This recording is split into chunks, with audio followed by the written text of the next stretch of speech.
Hello friends, welcome to the channel. So, it's a new month. That means wrap-ups and TBR videos and whatever else. We're doing a TBR video. Did I just call it TPR? I don't know what that is. TBR video today. And I know that I'll have a little bit of extra time to read this month. Work won't be as stressful or as busy as it was the last month and the month before that. So we're in for a rather optimistic kind of TBR. But I'm going all in. Okay, I'm going all in. I hope you guys are with me on this. So if you want to check out the books, by the way, I do always link to them in the description box to both Book Depository but also US Amazon, just in case you want to check them out. With that out of the way, let's get started talking about all the books that I want to read this month. And we're going to start out with my book club's primary pick, because we do actually have more than just this one this month. And that is My Killer Vacation by Tessa Bailey. So this is an adult contemporary romance, but it's also a mystery. It's kind of perfect for this month, if I may say so. We got some late summer vibes as well, but it's also a murder mystery. So we follow our girl, who I believe is going to, she's going on a vacation to Cape Cod with her brother. But once they arrive there and get to their room at the hotel or wherever they're staying, they find a body in the room, which is so inconvenient. Like, you don't want to go on vacation and then find a body in your room. That sucks. So before they know it, they have a body, but also a bounty hunter who is incredibly rude and incredibly moody all the time, just annoying them because they had a body in their room. And our lead girl is so sure that she can help solve this mystery of the body because she's very much into like true crime videos and podcasts. So she won't stop bothering the bounty hunter either because she needs to convince him that she's there to help. On the other hand, he kind of sees this as like I'm just here to solve this mystery. I don't want to babysit you kind of situation. So I think that sets it up as like it sounds like a fun sort of chemistry vibe I'm here for. It's gonna be a lot of fun covering this in a spoilery vlog for Patreon as well, so I'm very much looking forward to that. I'm gonna guess that it ends up being a happy ending because they're hugging, but like, you never know. You never know. Then we have two secondary picks because the poll did not end up the way that I thought it would. One of them is Babel by R.F. Kuang. I need to take this out of the... That doesn't really help. You still can't see the title. Babel by R.F. Kuang. I think I just realized that the synopsis is actually not in this edition, so I'm gonna just go off of what I remember, which is not a whole lot other than we follow a guy who is an orphan and he's like multi-talented. Can you say? He's very multilingual. Yes. He is... What is the word for that? Obviously, I am not very multilingual. Accepted into the Royal Institute of Translations, I think it is, also known as Babel. So at Babel, they also do this aside from being like the world's center for translations, it's also the world's center for silverworking, which is something they do, a process that basically brings back the meaning of translated stuff. I'm doing so well right now. There's a lot to do with that, the loss of meaning, but also there is a word for it, but basically like the British Empire expanding their power, if you will. And like Robin is left questioning if he thinks the way they go about it is okay. And I think there's a lot of bigger questions in this book, and I think it's a very mature book. And I think it's a very smart and sophisticated and clever book, is all I'm saying before going into it, because that's all I remember from reading the synopsis. I remember feeling like that and just being like, oh, I'm kind of scared, but intrigued at the same time. Okay, yeah, sure. Thanks, Patreons. We're going into it in September. And the last one, because they could not decide on a secondary pick apparently, we're also reading Violet Made of Thorns by Gina Chen, which I have the hardest time sort of summarizing, but this is a young adult fantasy. It has to do with royalty as well. It has to do with, I think there's some magic in it. I would consider it magic. But we follow Violet, she's sort of an oracle. She lies a lot though. When people come to her to prophesize various things or like see into the future or like tell them, you know, that whole thing oracles do. Is it even the word oracle they use? Prophet. Yeah, that makes more sense. She has a kind of tendency to lie to them. So Violet is a little bit of a deceitful prophet, if you will. But she works at the royal court. No idea how she got into the royal court, but she does. I'm sure it's told in the book. And at this royal court is, of course, Prince Cyrus, who does not get along with Violet. He's been threatening to strip her of her titles, and he's gonna do it once he's crowned at the end of the summer. But one day, the king asks Violet if she could falsely prophesize Prince Cyrus's love story, and in the process of doing that, Violet unleashes a dreaded curse upon the people, upon the kingdom. And this curse will either end in damnation or salvation for the kingdom, depending on who Prince Cyrus chooses as his bride. So Violet is kind of left with a choice as well, because she could do something which will end in her basically taking her destiny into her own hands, like she can control her destiny, or she can do something else and give in to her feelings for Prince Cyrus. So she basically has to choose, does she want to save herself or does she want to help the kingdom along? So I'm super excited for these 3 books. I think it's gonna be a good time. Again, if you want to check out the book club, there's always a link to it in the pinned comment. We'll be covering this in a spoilery vlog, which is gonna be a lot of fun. I'm gonna play some guessing games, react to some vibes and stuff, so it's gonna be a good time. Then I also asked them to pick 1 book for my TBR.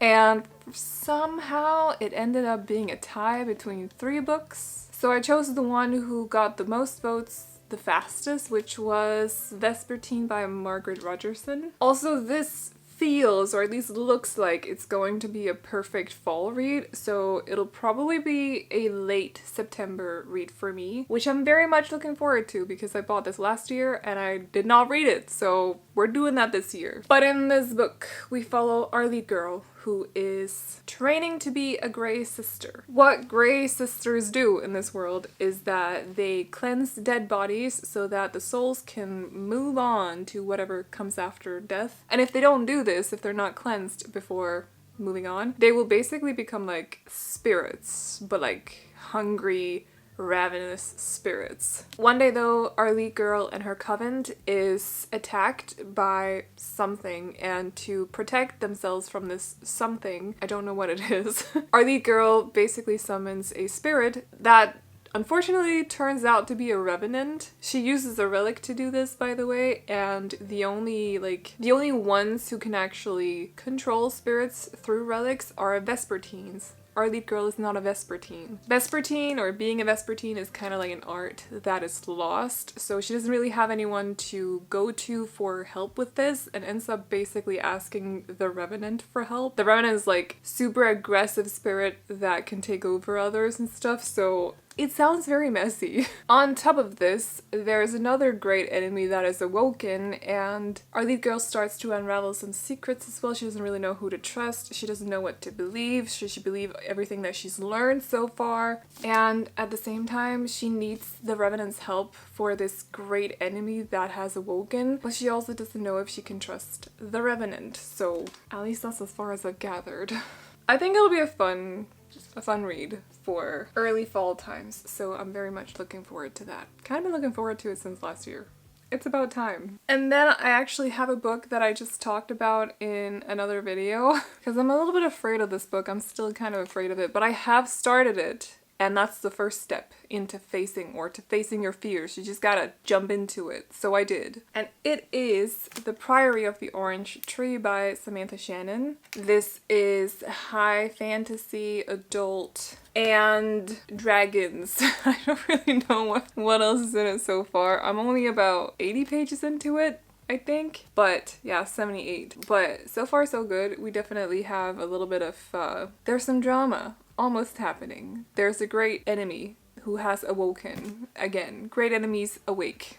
Yes, we gotta deal with the great enemies who have awoken from their slumber. Same situation. But we also have a world that is completely divided and doesn't know how to work with each other. And how do you deal with this great enemy, like this ancient enemy, if you don't know how to work with each other? On top of that, there's also an issue because the queen of this like place up north doesn't have an heir, and she doesn't want to get married either, and it's kind of a mystery. Like, nobody really knows why, except that we do, because We know 75 pages into the book. We know. I'm not gonna tell you why though, but there's a thing. So that's as much as I've gathered so far. It's more than I've said before while talking about the book, so I'm very proud of myself. But yeah, I'm having a good time with it so far. World building is going smoothly, and there's already a little bit of drama. So she's slowly gonna go down this month. I'm not gonna binge it because I don't feel like that's good for me with high fantasy. I'm just gonna take my time with it. Yeah. Then I got 3 books that I'm planning on reading for my 24-hour readathon, which is making a return here in September. So first off, we have They Both Die at the End by Adam Silvera, which is a young adult contemporary romance. We follow 2 guys that live in a world, or like a version of our world, where they're told the day they die, like they're told on the day they die, they die that day, but at the end of the day, am I making sense? So the 2 guys go on this app that's called Last Friend, where they can meet people that are also gonna die on the day, and they meet each other, they get in contact with each other, and then meet up, and I think they basically plan to do all these sort of things that they wanted to do while they lived. I think that's what it's about, but they both die at the end. So, you know, I think, at least. It's in the title, I'm assuming. I'm making assumptions, that's dangerous, but that's the first one. That's the first pick. And then, we have another one. I kind of feel like you can tell which direction I'm going in with these picks for the 24-hour readathon, because I'm also gonna read 7 Husbands of Evelyn Hugo by Taylor Jenkins Reid, which I don't really know super much about, other than there's Evelyn Hugo, who is like an old, is it Hollywood? Reclusive Hollywood icon. Yes, Hollywood. I'm so used to fantasy, it feels weird to include a name of an area in our world. But anyway, she has contacted, like she's been off front pages and whatever. She's reclusive. She's a hermit. Yes. But she's contacted this, or at least she gives permission to this one woman to do an interview with her. And that's all I know. I don't want to know anymore. So it's about this woman writing a story about Evelyn Hugo while she's telling it. So I'm very much looking forward to this because everyone seems to love it, and I have high expectations, which is a little bit dangerous, but I feel like it's gonna live up to it. I have feelings that it's gonna live up to it. That's not how you phrase that. Moving on. The last one is The House in the Cerulean Sea by TJ Klune, which I also mentioned in the video where I talked about books that I was scared of, but feels like it fits with the 24-hour readathon theme that I want to go with, so I picked it. We're sticking to it. I'm not chickening out.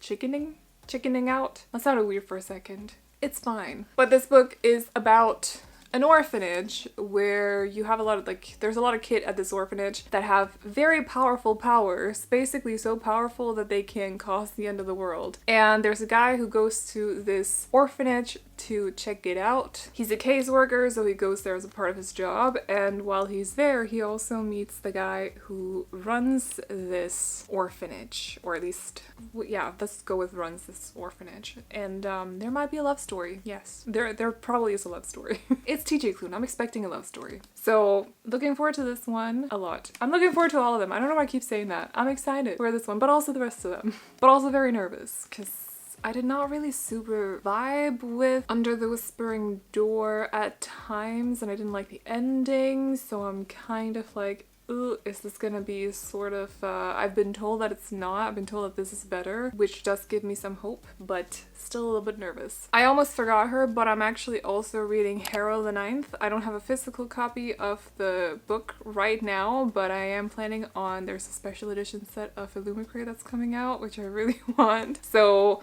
I think I'll buy it, but we'll see. But Harrow the Ninth, I finished Gideon the Ninth just a couple of days ago, and it was, I'll talk about it in my wrap up. Can't really say too much about Harrow the Ninth without saying what happened in Gideon, but all you need to know about these books is that it's like a weird blend. I say weird in a good way, by the way, but a weird blend of fantasy and sci-fi, because we are dealing with necromancers, but also it's in space. Like, we're on different planets, moving from one planet to another. We have 9 different houses that all have their specialty in a way. And in the first one, at least, Gideon and Harrow go off to this place because there's an event happening. It's not an event per se, but let's just go with the word event. The necromancers that go there is one necromancer per planet that goes, and they all bring a swordsman or swordswoman, a cavalier, as I think they're called in the book, to basically be their sword while they're at this place. And they are there to figure out a way to become a lictor, which I can't describe to you what is. So, a very powerful necromancer, possibly. And I'm not gonna talk super much about my opinions on Gideon the Ninth, but it was a fun time, so I decided to get my hands on the second one for Kindle, and I've put it on my list for this month. So it's gonna be a fun time again, I feel. I hope. We'll see. And lastly, very much inspired by a sequel coming out soon, very much inspired by we're going into fall, and also very much inspired by Fairyloot announced a stunning set of these books. So I'm gonna be reading Legendborn by Tracy Deonn, which is at least a King Arthur inspired story. It might be a King Arthur retelling, I'm not sure how to phrase it. So I have read the synopsis for this before, and it's just been a long while, so I don't fully remember it super well. But I remember that we follow Bree, whose mother has died. Something happened during that accident. It was not a completely not suspicious death, if I'm correct. Bree also ends up she's basically contacted by a school, and she ends up going there, and she's like, this is perfect for me. I'm trying to get over my mother's death. I just need to focus on school, and it's so nice that I'm actually just here without having to worry about whatever, you know? And then on the first day that she's there, she witnesses an accident of some kind. I think someone dies in front of her or something. Something happens at least. And as a result, she is contacted by this group that is called Legendborn. In the process of meeting these people, hanging out with them, she also notices or learns that she has magic, hence the cover, which is stunning, by the way. And that's all I remember. That's all I need to know for now. I want to be surprised by everything. I want to see the plot evolve in front of my eyes as I'm moving them across the page. And yeah, this is going to be a fun read, I think. Perfect dark academia for fall times, for fall vibes. I'm just desperately wanting it to be fall so my apartment can stop feeling like a sauna, essentially. And I miss my candles, and I miss my tea and hot chocolate. You know, blankets and stuff. Sweaters. I'm wearing a sweater right now despite it being 28 degrees. It's fine. So, I'll stop myself from ranting about the heat in my office. If you read any of these books and you liked them, please let me know. If you didn't, feel free to let me know too. Again, if you want to check them out, they're always linked in the description box of my videos. And if you want to check out the book club and maybe join in for any of these 3 books, you can do that by clicking on the link in the pinned comment. But that's all I got for you guys today, so I hope you enjoyed it. If you did, feel free to hit the thumbs up. And if you're new here and you want to see more videos like this from me, but also 24-hour readathons, weekly vlogs, bookish unboxings, you know, all the booktube stuff, definitely consider hitting the subscribe button. But I'm gonna leave you be now. I'm gonna go. I hope you all enjoyed the video, and I'll see you in the next one. Bye bye. Oh, you know you're beautiful.